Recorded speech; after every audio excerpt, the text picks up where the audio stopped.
Asan imza nədir və ondan başqa şəxslər istifadə edə bilərmi?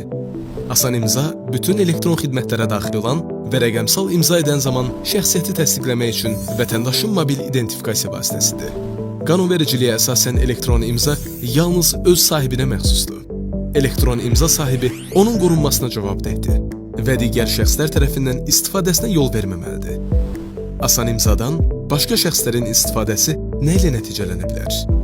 Hər hansı vətəndaşa məxsus asan imzadan istifadə etməklə onun adına müxtəlif hüquqi şəxslər təsis edilə və qanunsuz əməliyyatlar aparıla. Nəticədə həmin hüquqi şəxsin böyük məbləğlərdə vergi borcu yarana bilər. Bu halda məhkəmə qərarı ilə imza sahibinin ölkədən getmə hüququ müvəqqəti məhdudlaşdırılır. Dövlət büdcəsinə xeyli miqdarda vergi borcu yarandıqda isə həmin hüquqi şəxs barəsində cinayət işi başlanır.